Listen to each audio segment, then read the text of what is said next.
really a nerve-wracking thing for me because I wrote it. I wasn't thinking it was going to be published. I Because when I write poetry, I find that it's usually a form of venting for me. It's like a journal entry, but I only do it when I'm feeling really strong emotions. So if you notice the book that you're holding with you right now, that one is filled with mostly emotions. It's about the different emotions. There's anger, there's jealousy, there's betrayal, there's love.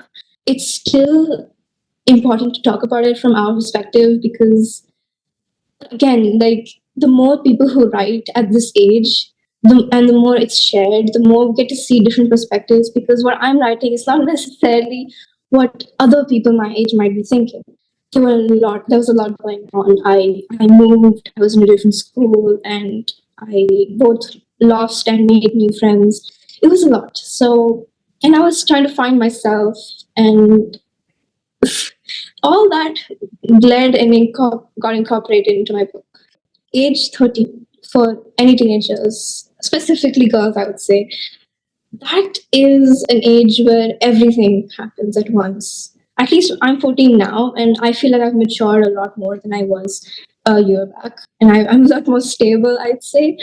But back in when I was 13, I I was a wreck. I was a mess. It is a big thing. It happens regardless, and it needs to be validated because we often don't know. I find a lot of my friends we don't know how to deal with these emotions in a healthy way. Um, it gets difficult for us because we only come to our friends for each other's support, for each other's help, in a way that in a way as it's saying that I'm here for you. Hi and welcome to Soul Velocity. I am Snehal Singh, your host, and I'm excited to take you on this incredible journey where we tap into the wisdom of entrepreneurs, authors, and creative visionaries, people who are transforming the world in ways we cannot even imagine. As the name suggests, soul velocity is all about finding that pivotal direction for your soul, mind, and body. A place where deep, real conversations ignite the fire to keep you moving forward. Right now, I'm thrilled to bring you a special series called as Voices and Verses 100 Authors and Countless Stories. This series is all about celebrating the writing world, connecting with authors, publishers, marketers, entrepreneurs, screenwriters, playwrights, and filmmakers who are shaping the stories that inspire us all. Through these conversations, my goal is to encourage aspiring writers, support seasoned authors, and spark new ideas that can inspire you to take you on your own creative journey to the next level. Whether you're here to learn, connect, or simply just enjoy some amazing stories, you are in the right place. Let's dive in together.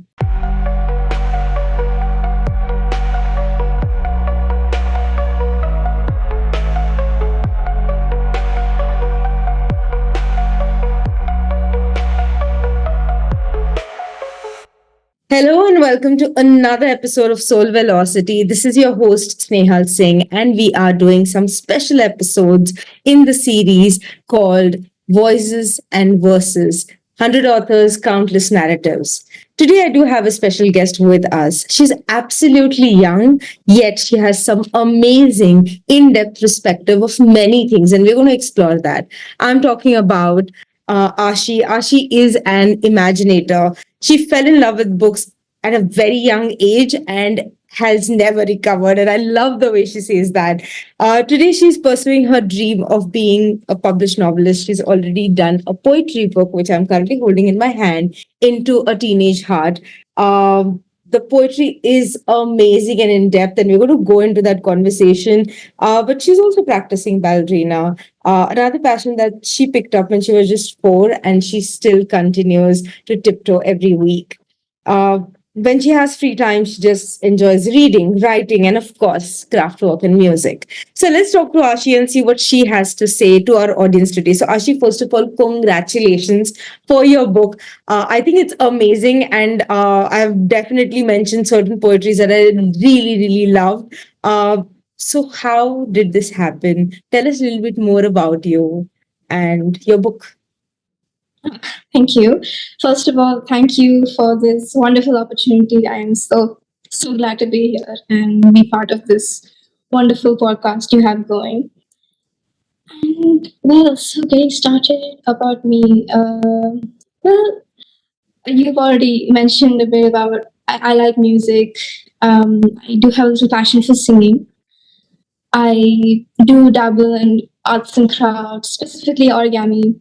And I'd say I cycle in my free time. I talk to my friends in my free time. Nothing all that interesting. Cool. And That's a lot, by the way, and it's just not a little. But Ashi, I've met you as well. You know, you generally have your own perspective about things, and I am genuinely interested in exploring those today because it's one thing to just write, okay, and it's one thing to actually move it to sharing it with the world. So, how was that feeling of writing your poetry in private and being it in your journals to then moving it and sharing it with the world? What did you feel, go through, or choose as the emotions to experience?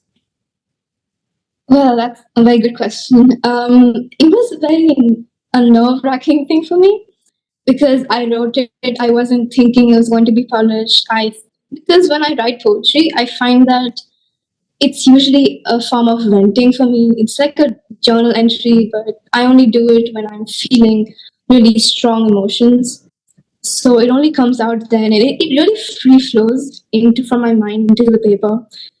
So I never thought when I was writing that if these would go into a book and they would get published for the world to see. It was a big thing for me, and I remember as a reader when I was a few years younger, I dreamed of becoming an author. I dreamed of having my works published, having my opinion read and shared, and just being a published author is a big thing for me. So I'm really proud. I'm really glad I got the opportunity to do that, and I had the support and of my parents, my father, my mom, of my family, my friends, and my teachers. They all supported me through it. So I'm really glad for that. Amazing. I like the way you narrated it as well because, yeah, it does seem nerve wracking at times. And you're like, okay, this is something that I did not give it a thought from that perspective. But I do want to know what inspires you to write. Well, so if you notice the book that you're holding with you right now, that one is filled with mostly emotions. It's about the different emotions. There's anger, there's jealousy, there's betrayal, there's love. And these are all things that happens during our age. And even though we are at such a young age, we experience all of these at once because a lot of changes happen around us. And we don't, and while in this age and time, we do talk a lot more about it than we did back then. It's still important to talk about it from our perspective because again, like the more people who write at this age, and the more it's shared, the more we get to see different perspectives because what I'm writing is not necessarily what other people my age might be thinking. So it's all important, and I think it's important that other people realize that there are these different perspectives. This is what we think.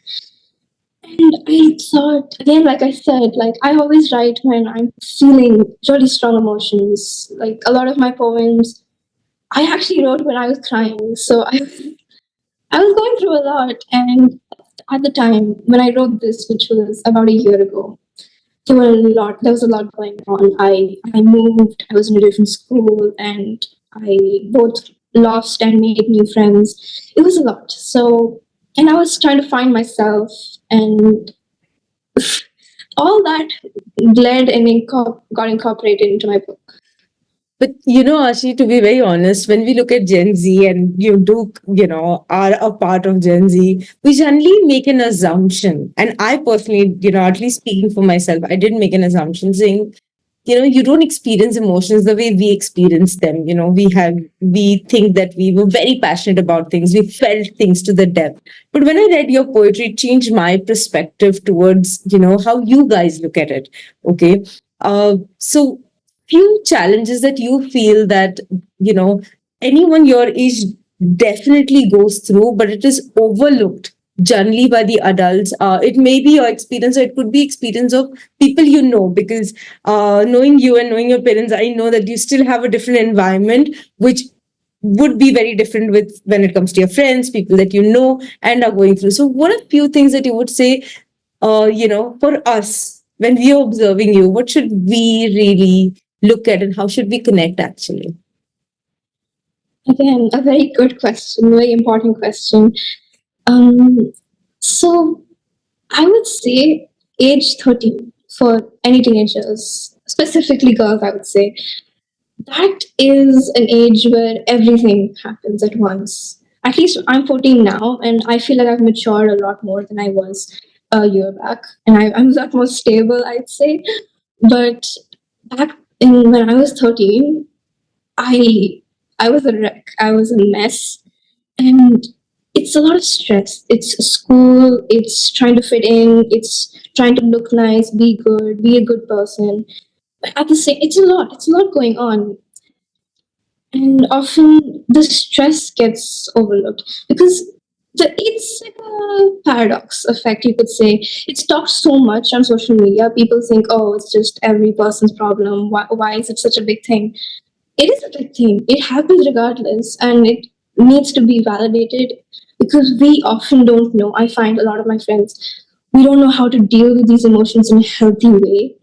Um, it gets difficult for us because we only come to our friends for each other's support, for each other's help, in a way that, like, in a way as it's saying that I'm here for you. I know what you're feeling, but that's the most we can do. We can't, like, we don't know, we're not mature enough ourselves to help each other out in a healthy, respectful way. And so it's important for our parents and teachers and any guiding roles in our lives for these people to be like a safe place where they can listen to our struggles, because we often struggle on our own. We're afraid to talk about it because it's so spoken about to the point where it's like, oh, invalidated. You don't talk about it anymore.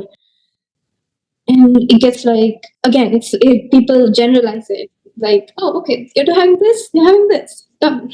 It's one and the same thing. It's not, because people go through different circumstances. It could be different for everyone. So it's very important to listen. I feel, again, listen to everyone's perspectives, and because everyone's struggle is different. So be kind and just help each other out. Thank you. I think the key to communication is listening, and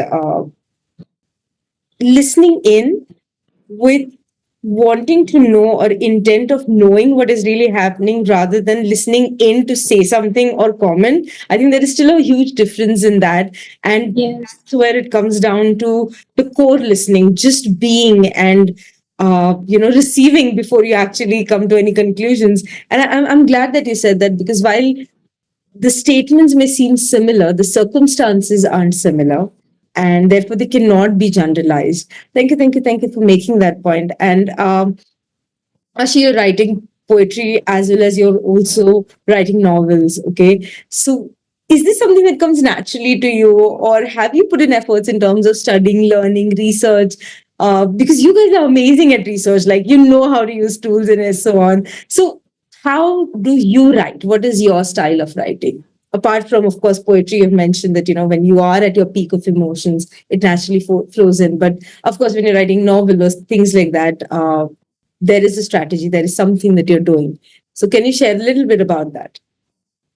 So yes, like you said, there is a little more structure when you are writing novels or stories, because it's not like poetry. It's not like something you could write at once and you don't need to cross check it too many times. But story writing is a lot more difficult because you need to figure out the plot, you need to figure out the different characters, their significance to the story.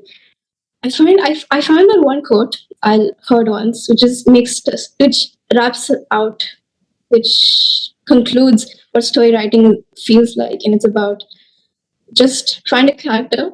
What do they want and need the most? And how do I stop them from getting it?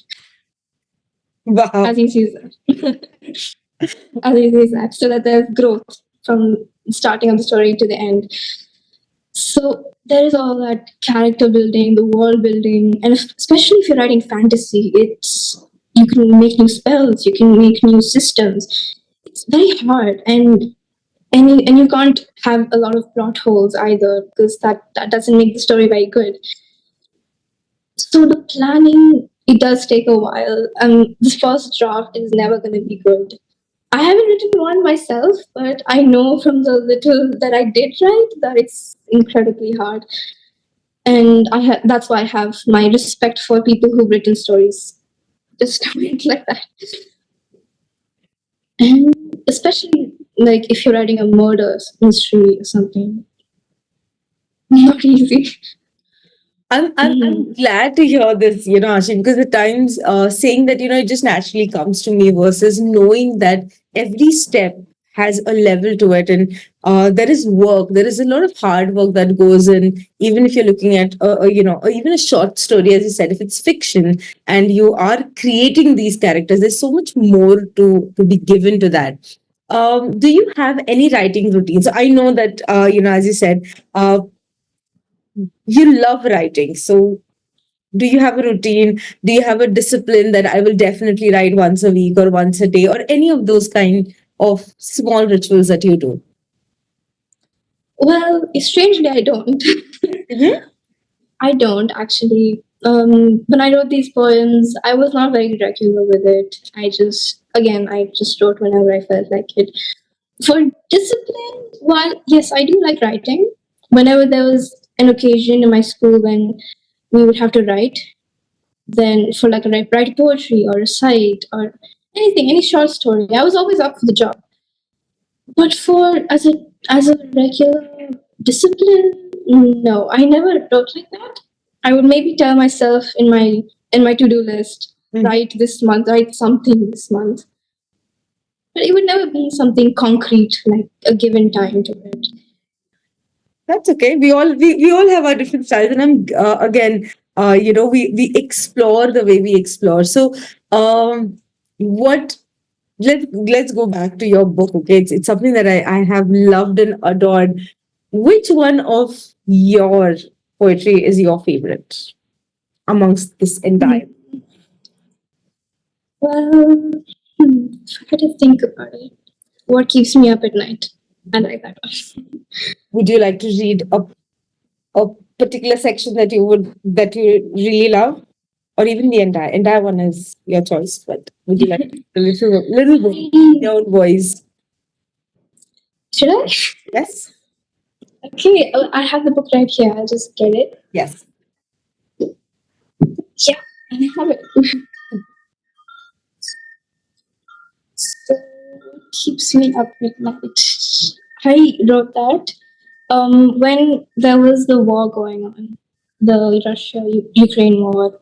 Hmm. So that was one of the things that was in my mind while I was writing that one poem. As long as a lot of other questions, so you can see it's in that. What keeps me up at night? It has always kept me up at night. Why do people hate and fight? Why is our world so divided by religion, habits, and color of skin? Is it the baby's fault that his mother is a darker shade than the others? Is it the native's fault that they were born, where the sun burns hot and they require more melanin than you? Is it the girl's fault she was born with two X's and not one? What has the little girl even done? And yet they make her regret even being one. It has always kept me up at night. Why do people hate and fight and draw borders to separate and divide? Instead of celebrating our differences, join together and unite. Why wage wars for the use of guns? Why not grow crops for the people and spend time with your daughters and sons? Why not share what you have in return for something you need back? Why so greedy for land? Why not give to the poor, starving for their demand? Yeah. Thank you. That was lovely, and you have an amazing voice. Uh, Ashi, what would you say to the listeners out here? These are going to be teenagers. These are also going to be authors and parents and teachers also to a greater extent. So, uh, If you had to say something to all of them, what would that be? I would say be kind. Just be kind. Just to anyone, to everyone, to be to yourself, to your parents. Just be a good person. Beautiful. Thank you. Thank you. And it's so if we have to, run down the memory lane, uh, what would you say are few learnings that you yourself had, okay, which life taught you? Okay, of course, you have a different way of narrating it, but if you had to just state like two or three things that that this I learned the hard way, it didn't come naturally to me, so what would those be? Well, okay. Um, Growing up, I'd say my parents raised me to become a very empathetic and kind person. And I always try to do that with everyone around me. But I found that people often misused that kindness and trust that I would just give. And I did learn the hard way that you need to be careful who you trust and how much you're giving to people, whether they deserve it or not, and at what moment to pull back. Because at first, sometimes you do need to take the first step. Sometimes it takes people a little time to come out of the shell. But you also need to know when it's at a point when it's not good for you and you're being used or you're being taken advantage of. So you need to know at what point you're supposed to healthily draw back from people or situations that are not good for you. So, yeah, that's one. Wow, that's amazing. What would you say are one of your favorite books? One or many? I'm open to more as well. But your go-to books or books that you may want to reread again and again. Which would those be? Yes, so yeah, like you said, there's a lot of books. I don't read like one author only. I have several types. Mm-hmm. These days, I'm very interested in English literature in specific. There are books like Wuthering Heights, Jane Eyre, and Charles Dickens' Great Expectations. I like those. I like murder mysteries. Holly Jackson has done a great job. I almost cried while reading one of her books. I could read that over and over again. I like Agatha Christie's works. She makes great novels. I read those in the airport all the time, and it would just last the whole journey. And what else? Edgar Allan Poe. I recently discovered Edgar Allan Poe's greatest works, and my parents found it a little morbid, but I really liked it. So for any gory liking listeners out there, Edgar Allan Poe is a guy for you. His poems were great. His short stories were also great. Things like The Fall of the House of Usher or Annabelle Lee. I love those. Yes. You do have a wide range of reading. And of course, Ashi, if you're writing and vocabulary and things like that, I think reading does play an important role. Do you and again asking from a perspective of I meet both kinds of people, one kind who just loves reading, and then there is this another kind who generally says, oh, if I could just read the basic, and that's more than enough. I don't need anything more than that. So what would you say to someone who doesn't read on regular basis? Any message, any benefits that you would like to recommend for those who don't read that often? I would say your vocabulary increases a lot. And when you reading like books in general, they are a reflection of what happens in real life. So the more books you read, the more perspectives you gain, the more opinions you have of different concepts of the world. So reading can really help build your range and it can keep you open minded to different options and perspectives as you meet new people in life, as you travel through life in general. Nice. Thank you for saying that because just yesterday we had a reader circle and something changed my opinion towards young readers as well because we did have one teenager and at the same time we had a 5-year-old who was super interested in replicating what we were doing there. And she went home with a plan saying, instead of a tea party, I would like to, call my friends with their books and we would like to read it. That's a 5-year-old talking. So that definitely gives me hope when it comes to, the next generation wanting to read. However, yes, we do agree that most times you don't understand what you like reading.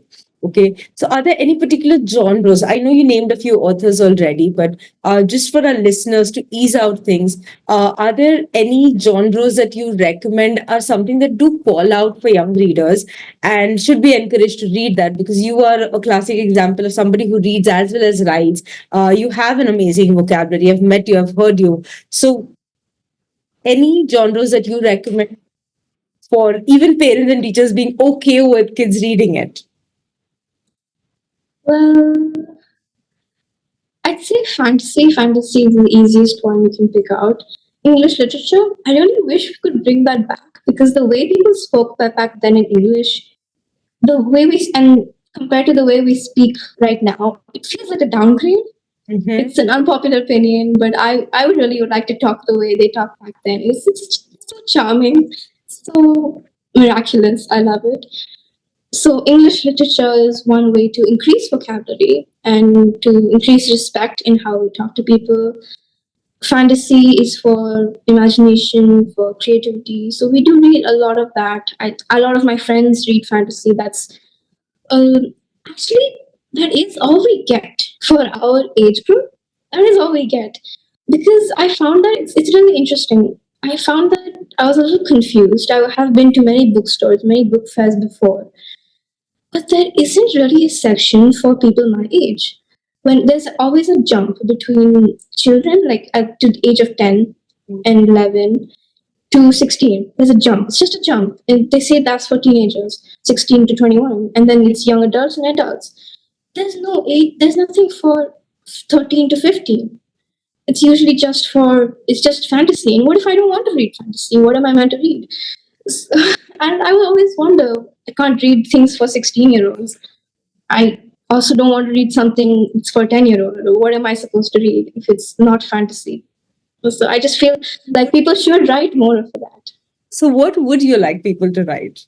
Like, this is a call out to all the authors who are, anyways, writing. So, what would you like to read, which you know is not there out for you guys right now? Of course, fiction is there. Anything else that would encourage more reading opportunities as well as you actually find more content? So, what kind of content are you looking for?